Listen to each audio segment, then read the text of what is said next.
말씀 봅니다. 말씀은 창세기 6장 8절입니다.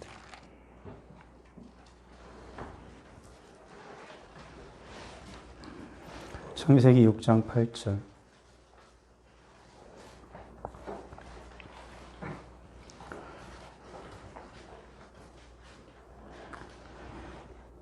같이 읽겠습니다. 그러나 노아는 여호와께 은혜를 입었더라. 아멘.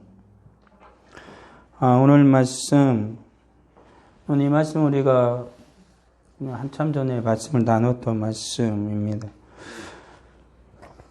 지금 이 노아가 지금 하나님께 은혜를 입었다라는 이때는 하나님이 창조하신 창조 세계가 인간들로 말미암아 심각하게 훼손되어지고 악이 관영해졌습니다.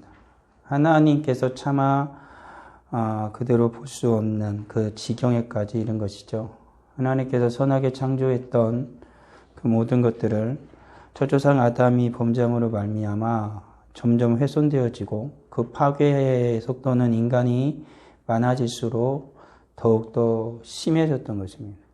그 가운데 가끔 선한 이들이 나타나긴 하였지만 결국에는 하나님께 은혜를 입은 노아를 제외하고 그의 가족을 제외하고는 모든 자들이 하나님의 심판을 받을 수밖에 없는 그러한 지경에 이르러 버린 것이지요.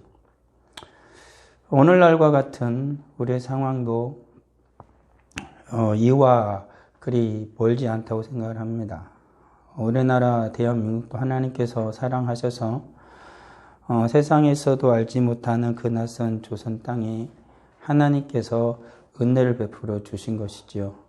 은혜를 베풀어 주셔서 이 땅에 복음이 전해지게 되었고, 그리고 그 복음을 받은 몇몇 사람들로 말미암아서 이 나라는 하나님께서 부어주신 넘치는 은혜로 말미암아 이 세상 어느 곳에서도 찾아보기 힘들 정도의 급격한 하나님의 은혜 속에서 교회가 성장하고 수많은 하나님의 백성들이 일어나게 된 거죠.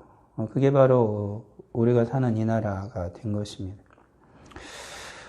수많은 어려움이 있었음에도 불구하고 그 어려움과 난관은 다 이겨냈죠. 그것도 하나님의 은혜였습니다.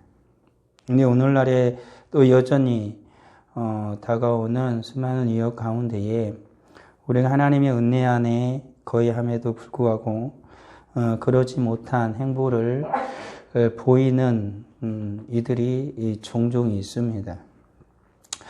때로는 이런 모든 상황 속에서 염려를 하는 이들도 많죠. 염려를 하는 이들도 많이 있습니다. 그렇지만 우리 인간의 염려로 인해서 우리의 걱정하는 것 자체로 모든 것이 이루어지는 것이 아니라 결국에는 하나님의 뜻 안에서 그 모든 것들이 이루어집니다.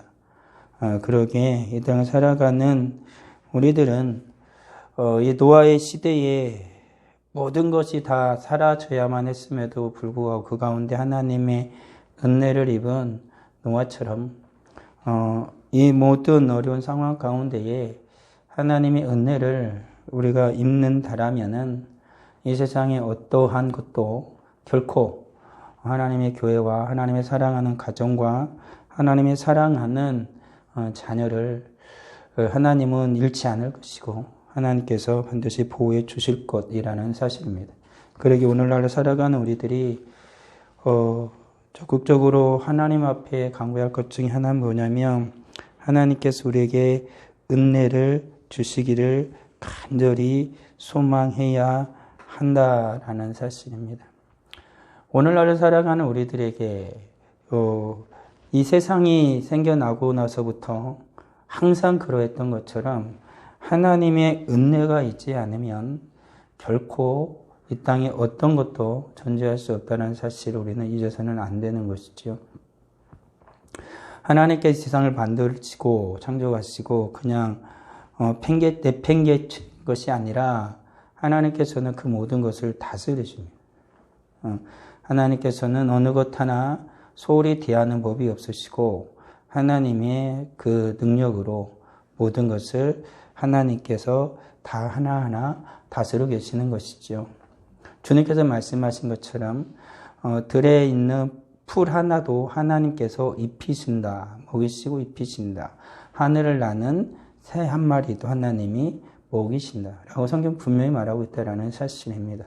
그와 같이 하나님께서는 이 땅에 거하는 존재하는 어느 것 하나 하나님은 소홀히 대하는 법이 없어요. 그게 바로 은혜라는 것입니다. 그리고 이 땅에 살아가는 모든 인생들도 하나님의 은혜로 살아가죠. 여전히 수없이 하나님을 거부하고 거역하고 죄악 가운데 있는 이들에게도 하나님 은혜를 베풀고 계십니다. 주님이 말씀한 것처럼 악한 자들에게도 동일하게 햇볕을 주시고 비를 내려주시는 것처럼 악한 자라 그래서 하나님께서 숨쉬게 하는 건 아니잖아요. 너는 나쁜 놈이니까 산소를 조금만 가져가게 해가지고 조금만 쉬게 하는 것도 아니고 너 나쁜 애니까 많은 음식을 먹어도 영양소를 네 몸이 조금만 흡수하게 하고 그런 거 아니잖아요. 하나님께서는 이 땅에 사는 모든 인생들에게도 동일하게 은혜를 베풀어 주세요. 그리고 하나님의 은혜 속에 살아가는 거죠. 그 하나님의 은혜가 그치면 바로 노아 시대와 같이 되어지는 것입니다. 하나님의 그 은혜가 거두어지면 결코 존재할 수 없는 존재로 존재할 수 없는 생명을 더 이상 영위할 수 없는 그 나락으로 떨어지는 거죠. 그런 것입니다. 그러나 내가 긍휼을 입은 까닭은 예수 그리스도께서 내가 먼저 일체 오래 참으심을 보이사라고 말하고 있는 것처럼 이것은 바울의 고백이잖아요. 그렇게 하나님을 거역하고 악을 행하였음에도 불구하고 어떻게 했다는 하나님은 그에게 참고 하나님 기다리시고 은혜를 베풀고 계셨다라는 것이죠. 오늘 살아가는 우리들도 그렇습니다. 주를 알지 못하는 수많은 인생들을 하나님을 참고 계시는 거죠. 기다리고 계시는 것입니다. 오늘날에도 세계 각국에서 계속 그러잖아요. 교회를 계속 핍박하고 그리고 교회에서 행해지는 일들에 대해서 굉장히 뭡니까 좋게 이제는 봐주는 게 아니라 굉장히 뭔만 하려고 그러면 이제 안 좋게 보는 경향이 심지어는 악하게 보려고 하는 자들도 있잖아요.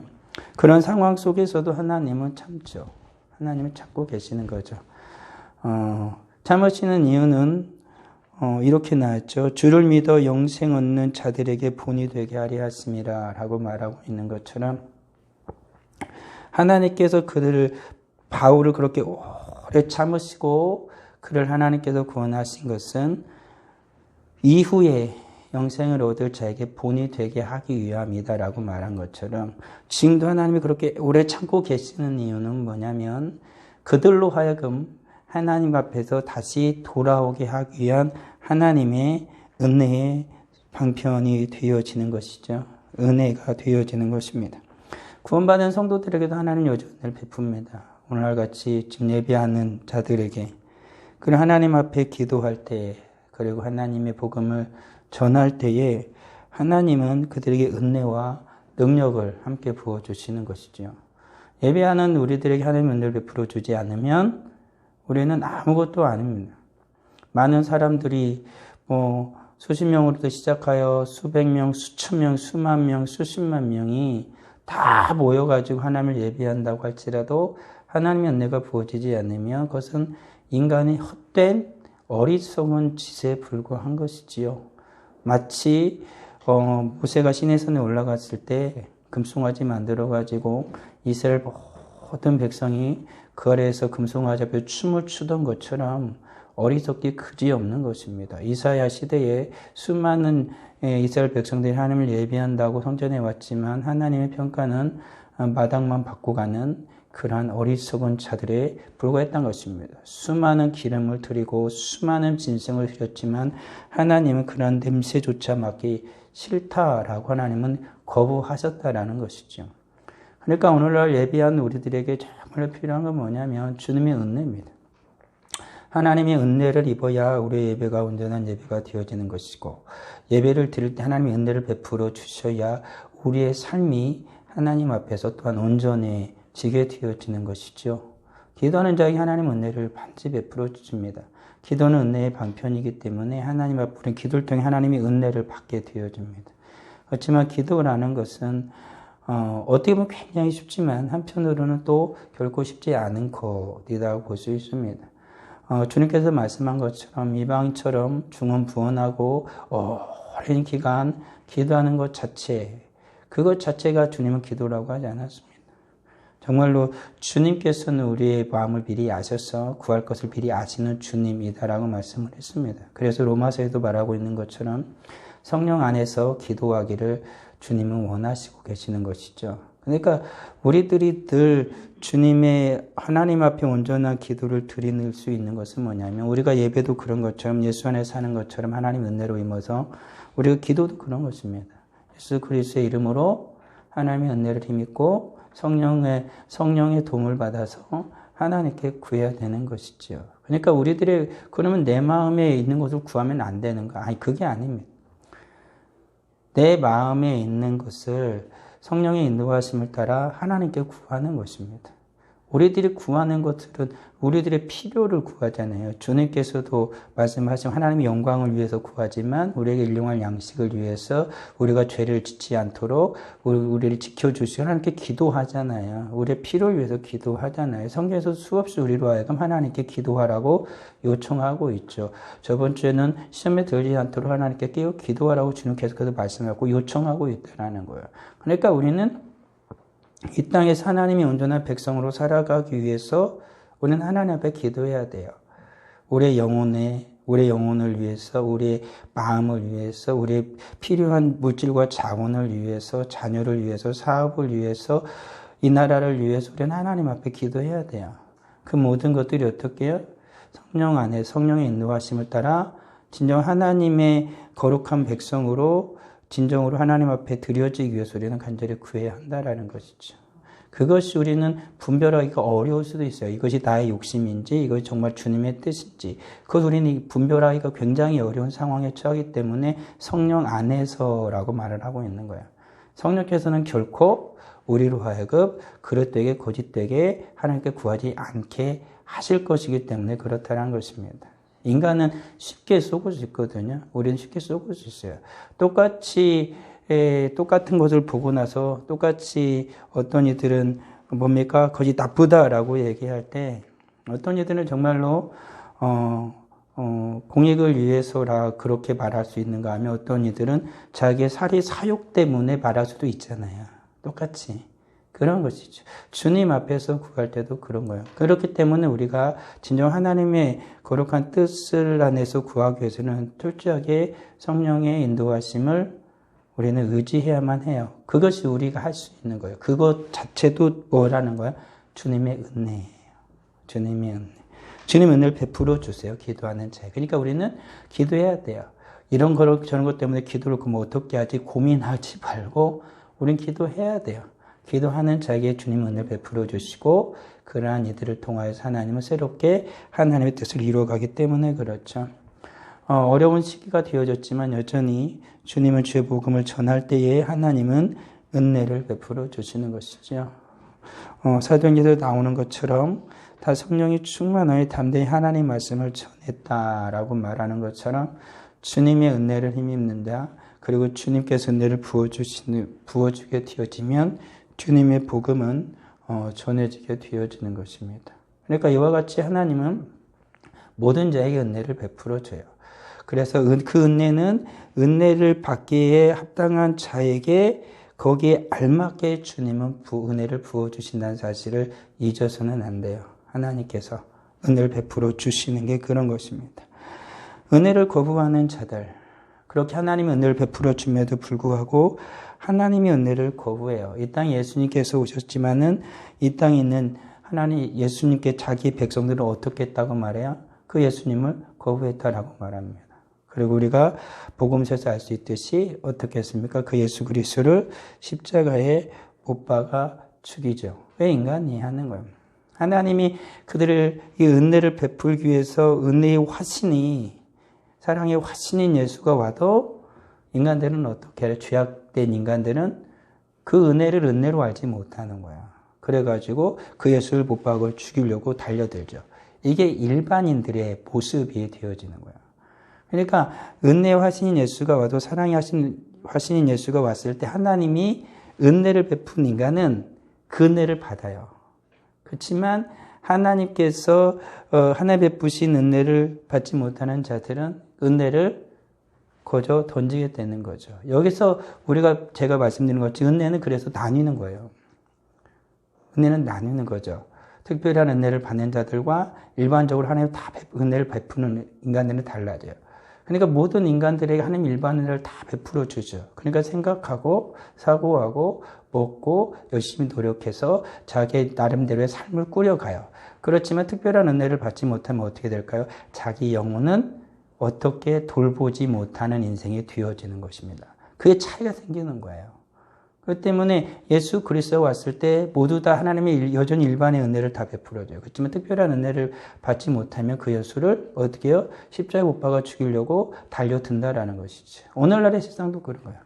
하나님은 여전히 이 나라를 사랑하시고 은혜를 베풀어 주세요. 하나님 은혜를 거둬가면 그것은 끝나는 날이에요.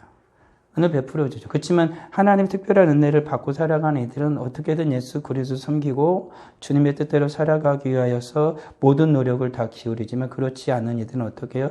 적극적으로 예수 그리스도의 복음을 하나님의 거룩한 교회를 거역하고 훼손하고 계속해서 발살하려는 계속해서 방해하려는 어리석고 악한 짓을 하는 거지요.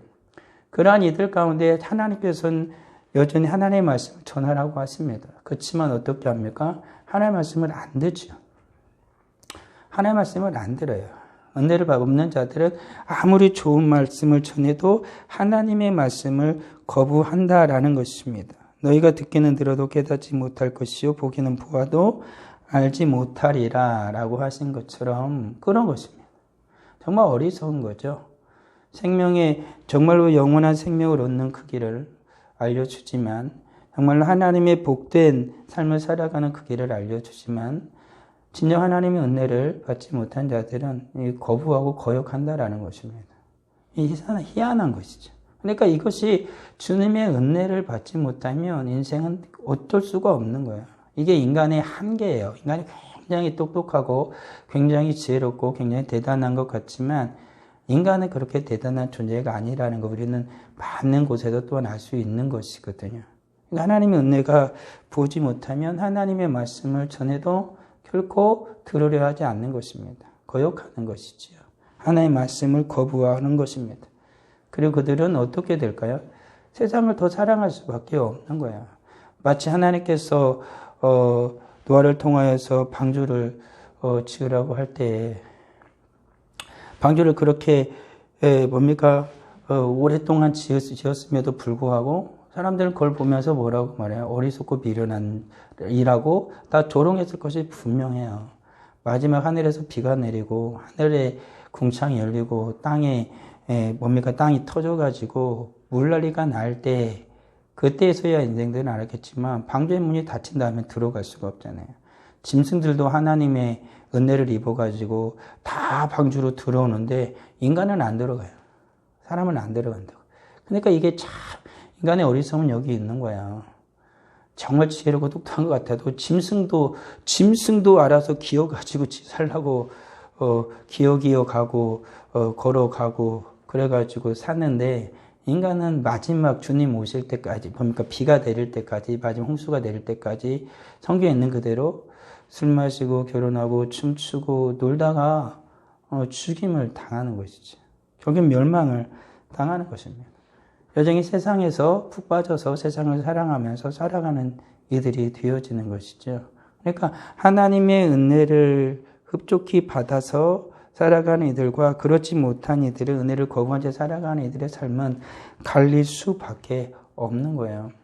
맨 처음에는 그렇게 크게 차이가 안 나는 것 같을지 모르겠지만 나중에는 도저히 만날 수 없는 그러한 길만큼 큰 차이가 나게 된다라는 것입니다. 그렇지만 하나님의 은혜를 입은 이들은 어떻게 살아갑니까?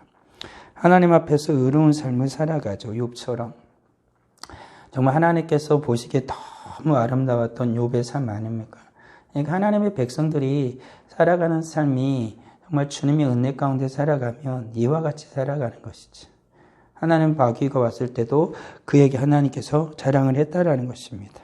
그 사람은 온전하고 정직하여 하나님을 경외하며 악에서 떠난 자다라고 말하고 있습니다. 오늘날 살아가는 성도의 삶은 이와 같아야 하는 것이지요. 정말 하나님 앞에서 의로운 백성으로, 거룩한 하나님의 백성으로 살아가야만 한다라는 것입니다. 또한 거룩한 삶을 살아가는 것이죠. 예루살렘에 시몬이라는 사람이 있으니 이 사람은 의롭고 경건하여 이스라엘의 이루를 기다리는 자라. 성령이 그 위에 계셨다라고 말합니다. 이는 나중에 그렇게 기다리다가 누구를 만납니까? 성전에서 예수 그리스도, 아기 예수 그리스도, 할례를 받으러 온 아기 예수 그리스도를 만나죠. 그 예수 그리스도를 보고 그런 비로소 위로를 얻어요. 그러니까는 경건한 삶을, 거룩한 삶을 살아가던 이 시몬이라는 사람이 처음으로 그 예수를 딱 보는 순간 그 예수가 이스라엘을 구원할 자, 진정한 구원자라는 것을 첫눈에 알아보게 되어지는 것이죠. 어쩌면 세례 요한보다도 훨씬 더 빨리 알아본 거죠. 인간으로서, 물론 안나라는 여인도 있었습니다. 그 둘이 본 거야. 근데 그 둘의 공통적인 특징이 뭐였습니까? 성전에서 거하던 여였고, 시몬도 경건하고 거룩한 사람이었고, 안나도 과부가 된 이후에 계속해서 수절하면서 하나님을 섬기는, 바울이 말하고 있는 것처럼 의로운, 정말 경건한 그 과부로서 하나님 앞에 살아갔던 그런 여인이었다는 것입니다. 그들은 모두 다 성령의 은혜를 받았고, 그리고 그 예수 그리스도를 보게 되어진 것이죠. 성도의 삶은 그런 것입니다. 은혜의 삶을 살아간다라는 거. 은혜의 사람들은 하나님 앞에서 거룩하게, 경건하게 살아가는 것이죠. 오늘날에 그것이 무너져서 문제가 되어지는 경우가 너무나 많습니다. 오늘날에 살아가는 삶 속에서는 성도의 거룩, 성도의 경건의 삶이라는 것을 찾아보기가 참 어렵습니다. 그렇게 살아가는 이들도 있습니다. 그렇지만 많은 이들이 그렇게 살아가지 못하고 있죠. 심지어는 목회를 하겠다는 이들조차도 그러한 삶이 무분별하게 되어짐으로 말미암아 여러 가지 문제를 야기하는 경우도 있습니다. 요즘에 신학을 하는 친구들이나 아니면은 목회의 길을 걸어가고자 하는 이들도 하나님의 말씀을 따라 가장 경건하고 거룩의 삶을 살아가야 되는데 가끔 젊은이들 보게 되어지면은 저는 젊은이도 이제 넘어갔어요. 가지고 요즘 세대를 보게 되어지면은 하나님께서 말씀하신 성경의 세계관을 따라 살아가려는 게 아니라 얘네들이 사고를 보면 가끔 보면 세속적 세계관에 젖어 있는 아이들이 있습니다. 그러니까는 강도사 고시를 볼 때 설교문을 내라면은 철저하게 세속적 세계관으로 설교문을 작성을 해요. 하나님 중심이 아니라 인간 중심의 설교문을 작성을 한다라는 거예요. 예, 가지고 이런 경우도 있어요. 가끔 이렇게 노예서 같은 시험을 봐가지고 이제 고시를 치르는데 웃긴 얘기는 어떤 친구는 60과락을 면하면 무조건 합격이에요. 근데 어떤 친구가 문제를 풀다가 하나도 안 풀어서 뒤에는 가지고 물어보니까 자기가 계산해보니까 60점 될 것 같아도 그 뒤에는 안 풀었대. 가지고 목사님들이 화가 그게 뭐예요? 그게 60점만이냐, 70점이냐, 80점만 이걸 보는 게 아니고 목사로서의 자질을 보는 거예요. 마지막. 근데 세속적 세계는 똑같은 거예요. 패스만 하면 되니까 이 생각을 갖고 온 거예요. 그러면 안 되잖아요. 목사는 어떻든지 간에 최선을 다해야 이게 좀 부족하더라도 채워주거든요. 이 시험 볼 때 만약에 56점이다 그러면 60점 맞아야 되면 열심히 푼 흔적이 있으면 그냥 5점 올려줘요. 그래서 합격을 시킨다. 그게 목적이거든요. 정말로 자질이 어떠냐. 근데 이 세계관 자체가 이 세속적 세계관을 계속 따라가는 거예요. 이렇게 하는데 요즘에 신학생들도 그런 것이죠. 성도들도 그럴 때가 많잖아요. 하나님의 말씀이 비추어서 내가 어떻게 직장의 삶을 살아가야 할지, 내가 어떻게 부모의 삶을 살아가야 할지, 어떻게 자녀의 삶을 살아가야 할지가 분명히 있잖아요. 거룩한 성도의 삶, 세상과는 구별된 성도의 삶, 경건한 성도의 삶, 세상의 이 악한 곳에서 주 앞에서 지혜롭고 순결하게 살아가는 그 삶이 분명히 있음에도 불구하고 그런 것을 분별하지 못한 채 살아가는 이들이 너무나 더 많은 것이잖아요. 그런 거잖아요. 그래서 세상에서는 가끔 우스갯소리를 하는 말이 미리 이렇게 뭡니까? 속도 위반하게 되어지면은 제일 귀한 혼수품 가져왔다고 그런 우스갯소리 아닌 우스갯소리를 하죠. 그렇잖아요. 근데 그러한 일들이 공공연하게 어디에서도 된다는 거예요. 교회 안에서도. 심지어는 직분자의 자녀들 속에서도 그런 일들이 벌어질 때가 있다는 것이지. 그러니까 그런 것들이 오늘날에 살아가는 우리의 삶들이. 그리고 은혜의 사람들은 하나님과 동행하는 삶을 살아요. 하나님과 동행하는 삶을. 이게 성도에게 가장 큰 은혜죠. 에녹이 그랬던 것처럼. 우리들은 이 땅에 주님이 오시기 전까지 살든지 아니면 내가 먼저 주님 앞에 가든지 그때까지 우리는 이 세상 살아야 돼요. 그것도 우리 정말 온전하게 살아갈 수 있는 건 뭐냐면 주님과 동행하는 거예요. 하나님과 동행하는 삶. 내 모든 생활 속에서 하나님과 동행하는 그 삶을 살아간다라면 정말로 주님의 은혜가 충만히 임할 것이고 주님의 은혜를 받은 사람들은 하나님과 늘 동행하는 삶을 살아요. 이게 가장 큰 복일 거예요. 그가 어떤 상황에 처하든지 간에 어떤 환경에 처하든지 간에 그는 하나님과 늘 동행할 거예요. 그가 모든 것을 이상이 주어지는 모든 것을 가졌다 할지라도 하나님과 동행하는 자 그는 가장 행복한 자고 그가 많은 것을 잃어서 모든 것이 다 연약해졌다 할지라도 정말 하나님과 동행하는 자라면 그는 이 땅 가운데 가장 복된 자라는 사실을 잊어서는 안 되는 것이죠. 그러니까 하나님과 동행하는 훈련, 하나님과 동행하는 삶, 그 삶을 살아가는 자가 하나님의 가장 큰 은혜 속에서 살아가는 자예요. 이것이 되어지면, 이것이 주어지면, 이것이 없기 때문에 이것을 못해서 하나님과 동행을 하거나 동행을 못하는 것이 아니라 그 어떤 상황과 환경이 주어질지라도 하나님과 동행하는 자, 그는 가장 복된 자고 하나님의 은혜 속에 온전히 살아가는 자예요. 그런 것이죠. 그러니까 우리들이 늘 주님의 은혜의 사람들이라고 믿는다라면 정말로 이 세상에서 함부로 하는 거짓된 삶이 아니라 의로운 삶을 그리고 정말 거룩하고 경건한 삶을 그리고 하나님과 동행하는 삶을 우리는 살아야 한다라는 것입니다. 그러기에 우리는 더욱 하나님의 은혜를 사모하는 자가 되어야 돼요. 은혜 위에 임하는 하나님의 은혜. 야, 이걸로 나는 이제 됐어. 그것이 아니라 은혜를 받은 자들은 더욱더 하나님의 큰 은혜를 추구할 수밖에 없어요. 더욱더 사모할 수밖에 없어요. 내가 어떤 일을 사랑하게 되어지면 사랑을 손 긋고 사랑하지는 않잖아요. 넘치도록 사랑하는 거잖아요.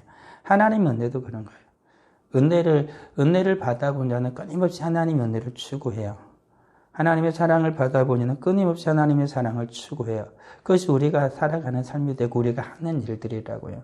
그렇지만 하나님의 은혜가 메말라가면 어떻게 돼요? 은혜를 추구하지 않아요. 은혜를 바라지 않아요. 은혜를 사모하지 않아요. 그냥 살아요. 그냥 터덕대는 삶을 계속 살죠. 힘겨운 삶은 그냥 살아요. 소위 말하면 버티기라는 거죠. 버티기도 필요한 때가 있어요. 그래야 언젠가는 내가 다시 회복할 수 있으니까. 버티지 못하고 그냥 나가 떨어지면 이게 안 되잖아요. 그렇지만 버티기 위해서 사는 건 아니잖아요. 버티는 이유는 다시 회복되어져서 다시 진출해서 다시 정말로 복되고 행복하고 자유롭게 살아가기 위해서 버티고 있는 거잖아요. 근데 계속 버텨. 계속 버티면은 너무 힘들어져요. 나중에는 계속 이런 거 있잖아요. 버티고 힘을 다해서 버티다가 나중에는 이렇게 쥐나고 막 몸이 굳어져가지고 그거 없어도 이렇게 제일 못 움직이는 데 있잖아요. 그런 것처럼. 우리 삶을 버티는 게 전부가 아니에요. 때로는 마지막까지 이렇게 버텨내야 하지만 진짜 목적은 뭐예요? 이것을 이겨내고 다시 진출해서 하나님의 은혜를 주님이 주신 자유를 마음껏 누리기 위한 것이 목적이잖아요. 근데 계속 버티려고 하면 안 된다고요. 마지막 끝에 가서 낭떠러지 끝에 가서 그게 우리의 삶의 전부가 아니잖아요. 우리는 더욱 하나님의 은혜를 사모하는 이들이 되어져야 한다라는 사실입니다. 그리고 하나님 그에게 더욱더 믿음을 주시기를 기도해야 돼요. 우리 더욱더 큰 하나님의 은혜와 믿음을 주시기를 오늘 사랑 우리들에게 가끔 보면 저도 그래요. 믿음이 정말 없어 보이는 때가 있죠. 어떤 때 가끔 보면은 누가 믿음이 있는 거고 누가 믿음이 없는 건지 가끔씩 우리가 뭡니까? 헷갈릴 때가 있지. 하지만 분명히 기억을 해야 돼요. 우리에게는 하나님이 주시는 거룩한 은혜와 믿음이 있어야 돼요. 정말 믿음의 사람이 되어지기를. 믿고 기도하는 자에게 하나님은 은혜를 베푸시고 믿고 기도하는 자에게 하나님은 응답하신다 분명히 말씀하셨거든요. 너희들이 구해도 받지 못하는 것은 왜 못 받는데요? 구하지 않는 것과 구해도 받지 못하는 것, 육신을 위해서 구하는 것이요. 그렇지만 히브리서 기자는 믿음으로 하나님께 나아가는 자는, 믿음으로 구하는 자는 반드시 하나님께서 복을 주신다 말씀을 하고 있거든요. 그러니까 우리들이 하나님께 구할 때, 우리가 살아갈 때 우리가 필요한 건 믿음이에요. 우리의 구원의 시작도 주를 믿음으로 시작하였듯이 우리가 이 땅에 살아 모든 하나님의 은혜를 받기 위해서도 믿음으로 받는 거예요. 믿음으로. 하나님을 믿음으로. 믿지 못하면 하나님의 기쁨이 결코 될 수가 없어요. 그러니까 오늘날 사랑 우리들이 믿음이 흔들릴 때마다 우리 하나님 앞에서 이 믿음이 흔들리지 않도록 또 구해야 되는 것이고, 그리고 믿음으로 진심으로 구한다라면 우리 하나님은 결코 우리의 믿음이 파손하지 않게 하실 것입니다. 그리고 우리 믿음을 더욱더 강하게 하셔서 믿음으로 구하는 그 모든 것들을 하나님은 응답받게 하여 주실 것이다라는 사실입니다. 그리고 세상을 사랑하는 그런 모든 것들과 반대로 믿음의 사람들은, 은혜의 사람들은 자기의 사랑과 자기의 교만을 꺾죠. 그리고 순종하며 살아가요. 그런 것이죠. 오늘 살아가는. 근데 오늘 살아가는 성도들의 삶 가운데, 우리의 삶 가운데 어쩌면 제일 힘든 게 바로 이런 것일 거예요. 자기를 꺾는 거라는 거예요. 자기를 부인하는 것. 그런 것이요. 주님의 말씀이 온전히 순종하는 것. 이것이 어려워요. 어렵고 힘들 때가 있는 거죠. 왜 그러냐면 세상이 계속해서 변해갈수록 성경에서 말한 것처럼 자기 사랑하는 그것이 점점 커지거든요. 인간이 하나님 앞에서 이 노아의 시대에 결국에 멸망하게 된 이유는 뭘까요? 자기를 사랑해서 그래요. 하나님을 사랑해야 되는데 인간들이 끊임없이 자기를 사랑한 그 결과 하나님을 거역하고 하나님 앞에 불순종하고 하나님 앞에서 완전히 악한 자의 모습으로 떨어져 버린 거예요. 자기를 사랑해서 그런 거죠. 인생들이 왜 예수님을 십자가 못 박혀 죽였을까요? 자기를 사랑해서 그런 거예요. 자기의 교만을 꺾지 못해서 결국엔 그렇게 된 거예요. 이 세상에 왜 끊임없이 하나님의 거룩한 교회를 공격할까요? 그리고 예수 믿는 사람들을 향해서 계속해서 왜 화살을 쏘아대고 악한 말을 서슴지 않고 내뱉을까요? 교회가 잘못해서요? 예수 믿는 사람들이 악해서요? 예수 믿는 사람들이 굉장히 이기적이어서요? 그건 그들의 생각이에요. 그들은 그런 거잖아요. 예배를 왜 모여서 드려? 그냥 온라인으로 드려도 되지. 그건 자기들 생각이잖아요. 자기들 생각. 예배를 온라인으로 드리든 모여서 드리든 그건 누구에게 달렸어요? 예배 드리는 사람들이 결정할 거예요. 말씀드리지만 세상에서 정해줄 것 같으면 너 예수 믿어 안 믿어 그것도 정해주는 거예요. 예배를 드리고 안 드리고를 세상이 정해줘. 그건 아니잖아요. 그건 하나님이 정한 거죠. 그런 것들이죠. 세상은 세상의 가치로 계속해서 해요. 오늘날 살아가는 우리들도 자칫 잘못하면 어떻게 되는 거죠? 자기의 교만함이 그리고 자기를 사랑함이 하나님 앞에 순종함을 벗어나 우리의 생각대로 할 수가 있다는 거. 앞서 말했던 것처럼 경건과 거룩의 삶을 벗어나 거룩된 삶을 갈 수가 충분히 있는 거예요. 이게 두려운 것이지요. 그리고 우리를 살아가는 모든 삶은 정말 내를 사랑하는 삶, 단순히 내 욕심껏 내 마음껏 이게 아니고요. 이걸 잘 분별해야 되죠. 나를 사랑하고 내가 교만하다는 건 뭘까라는 거예요. 그건 한 가지잖아요. 하나님의 말씀을 떠나는 거잖아요. 말씀을 떠나고. 하나님의 말씀을 떠났다라는 건 뭐예요? 내가 결정하고 내 뜻대로 했다는 거죠. 주의 성령님 하나님이 하나님도 떠나라고 하지는 않을 거 아닙니까? 내가 하나님의 말씀을 거역한다는 건 뭐예요? 내가 교만해서 마치 아담처럼 선악과 따면 아담만 나쁜 놈이라고 손가락질하고 욕할 것이 아니라 정말로 그게 나쁘다는 걸 안다라면은 믿는 자들은 어떻게 해요? 하나님 말씀에 적극적으로 순종하는 거죠. 온전히 순종하는 것이잖아요. 그렇지 않은 건 뭐예요? 자기 교만의 표출이고 자기 사랑의 표출이 되어지는 것일 수밖에 없는 거예요. 그러니까 오늘날 사랑 우리들이 그걸 유념해야 되는 거죠. 정말 하나님의 말씀에 온전히 순종할 수 있기를. 그래서 예수님께서도 말씀했죠. 너희는 정말 나를 따라오려면 주님이 말씀하신 것처럼 누구니 나를 따라오려거든 자기를 부인하고 라고 말해요. 자기 십자가를 지고 나를 쫓을 것이다. 주님 따라가려면 뭘 해야 된다라는 거야? 자기를 부인해야 되는 거야. 하나님 앞 예수님을 따라간다는 건 뭐예요? 예수님께 순종하며 살아가겠다는 거잖아요. 그러면 뭐 해야 돼요? 자기 사랑, 자기를 사랑하는 거, 자기 교만을 버려야 돼요. 자기를 부인해야 주님 앞에 따라 주님 앞에 순종하지. 그러지 않고 어떻게 주님 앞에 순종하며 주님을 따르겠어요? 이 오늘날 사랑하는 우리 성도들이 정말로 주님 앞에 더욱더 큰 은혜를 사모하는 건 뭐냐면 나를 부인하고 나의 교만을 버리고 나의 사랑을 버리고 주님을 더욱더 사랑하고 주님께 순종하는 자가 되어지기를 하나님 앞에 간절히 구하는 우리들이 다 되어야 한다라는 사실이죠. 우리 사랑하는 성도들, 세상을 보십시오. 오늘날 우리들을 보세요. 우리들은 이렇게 가끔 요즘 생각을 해봐요. 우리들도 모르는 사이에 이러한 주님을 향한 온전한 사랑, 주님을 향한 온전한 예배의 모습에서 점점 멀어져 가고 있는 것은 아닌가라는 생각이요. 우리들도 모르는 사이에 지금 예배를 드리고 하나님을 섬기는 것 속에서 너무나 편안함을 추구하는 것은 아닌가? 어떤 목사님을 만났는데 그러더라고요. 교회에서 예배를 드리는데 성도들이 나온스럽게 얘기를 해주시더라고요. 그런데 그런 거예요. 어느 날 이렇게 맨 처음에 이렇게 갑자기 2단계도 확 높아야 돼. 그때는 이제 온라인 예배를 드린다니까 줄였는데 어느 날부터인가 이제는 온라인 예배로만 안 하고 이제 모여서도 예배를 하는 거예요. 예배를 드리는 거예요. 근데 성도 대부분이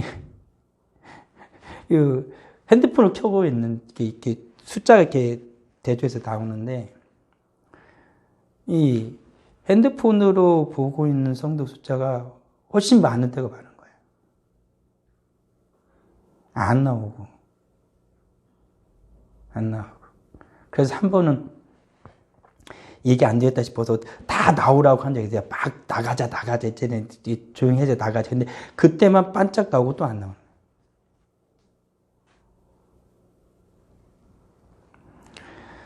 거예요. 그러니까 우려의 목소리를 하시는 거죠. 이게 저희들도 언젠가 얘기했던 것처럼 이러한 일들이 길어지면 이게 우리들도 모르는 사이 인간은 굉장히 약하거든요. 한편으로는 막 어떻게 되면 예배를 더욱더 사모해서 나오고 싶은 마음도 들 수 있는 사람도 있지만 그렇지 않은 사람도 많아요. 그러니까 우리들이 가끔 일제의 만행 가운데 6.25 때 막 그 해가지고 막 언제도 뭐 신사참배기도 막 하고 그러던데 또 어떤 추석 때 와가지고 그때 상황을 비교해보면 오늘날 우리 상황 보면은요, 오늘날 우리도 다 신사참배할 수 있어요. 그때 사람은 욕할 게 아니에요. 우리의 현재의 모습을 보면. 그렇잖아요? 그냥 이렇게 극단적인 예지만. 그러잖아요. 코로나19 때문에 이래 해가지고도 쉽게 무릎 꿇는다라면 다 옆에서 총 들고 이렇게 다 지키고 있는 거야. 화면 끌고 가서 쏴 죽여버리려고. 요거가 일어났을 때는 막 조금 잘 산다고 그냥 사람 잡아가지고 그냥 죽창 찔러 죽여버리는 그때가 되어지면 그런 시대라고 보여지면 그때 시대를 쉽게 얘기할 수는 없는 거죠. 오늘날에는 진짜 자유롭잖아요. 진짜 자유롭잖아요. 우리의 자유를 함부로 억압할 수 없는 이런 상황 속에서 살아가는 우리들의 모습이 정말로 내가 주님 앞에 순종하고 주님을 사랑하는지 나도 모르는 사이에 나를 사랑하고 나의 교만에 빠져들고 있는지 세상은 계속 그거를 요구할 거예요. 아직도 우는 사자처럼 하나님의 자녀도 삼킬 자를 찾는 것처럼 세상 계속 그러겠죠. 지가 멸망시키지 못할 테니까 자기를 사랑하고 자기 교만에 빠져서 살아가도록 성도를 계속 유혹할 거야.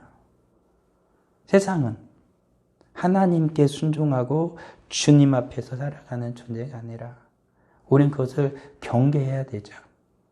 다시 우리를 돌아봐야 되고 그러기 우리는 하나님의 더욱 큰 은혜를 사모해야만 한다라는 것입니다.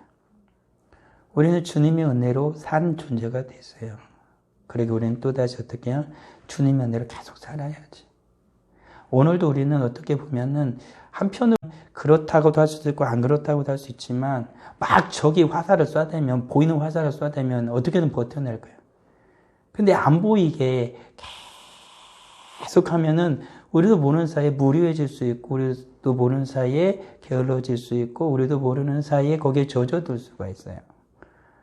그러니까 어떤 상황이든지 간에 악한 자는 여러 가지 방들을 통해서 성도의 믿음과 하나님의 은혜 가운데서 떨어질 수 있는 그 모든 방법을 그들은 모색할 겁니다. 그런 거 아니겠어요? 지금은 그런 것 같아요. 계속해서 게을러지고 계속해서 무기력해지고 계속해서 어떻게 되죠? 무감각해지도록 계속 그러는 거, 그런 상황이에요. 이런 속에서 우리는 더욱 하나님의 은혜를 사모하고 정말 스스로가 우리는 그래도 이렇게 한편으로는 이런 거잖아요. 모여서 못하게 해도 개인적으로는 마음껏 할 수 있잖아요. 그렇잖아요. 누가 얘기한 것처럼 혼자 보내는 시간이 훨씬 더 많아지잖아요. 그런 게 많잖아요. 그러면은 주님의 은혜 가운데에서 개인의 신앙과 개인의 거룩과 경건을 더 쌓을 수도 있어요. 그렇지만 그러지 못할 수도 있어요. 그것은 왜 그러냐면 더 잘할 것 같은데도 왜 그게 안 되냐면 성도는 합력하여 선을 이루어가는 하나의 지체이기 때문에 그래요. 나 혼자 신앙생활 잘 할 수 없거든요. 잘 생각해 보세요. 우리가 혼자서 더 경건에 힘쓰고 혼자서 더 기도생활 많이 할 때는 언제죠? 더 많이 예배드리고 더 성도가 모여가지고 더 열심히 할 때 혼자도 할 수 있어요. 근데 전체가 무력해지면 혼자도 시간이 많아도 무력해져요. 이게 신기한 거죠. 왜 그러냐면은 성도는 혼자가 아니에요. 우리는 함께 살아요. 주님의 거룩한 지체로 함께 살아요.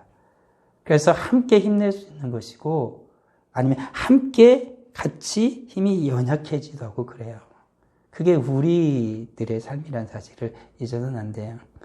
이렇게 우리 사랑하는 성도들이 어려운 이 상황 속에서 더 힘을 내야 돼요. 함께 더 모여서 예배할 수 있는 상황이 되어지는 이들은 더 함께 주님 앞에 예배를 해야 돼요. 그래야 혼자 있을 때도 개인적으로 할 때도 개인적으로 하는 이들도 더 힘을 내고 하나님께 예배할 수가 있는 것이지. 우리에게는 하나님의 은혜가 필요해요. 모세의 그 시대에 하나님의 은혜가 그에게 부어졌던 것처럼 오늘날의 시대에 하나님의 은혜가 우리에게 부어지기를 기도하는 우리 사랑하는 성도들이 다 되길 주의 이름으로 축원합니다. 기도합니다. 아버지 하나님 은혜를 감사합니다. 우리에겐 은혜가 필요합니다. 이런 사태와 상황 속에서 우리가 이겨낼 수 있는 길은 오직 하나님의 은혜뿐임을 고백합니다. 아버지 하나님, 주님의 사랑하는 거룩한 자녀들에게 크신 은혜를 베풀어 주옵소서.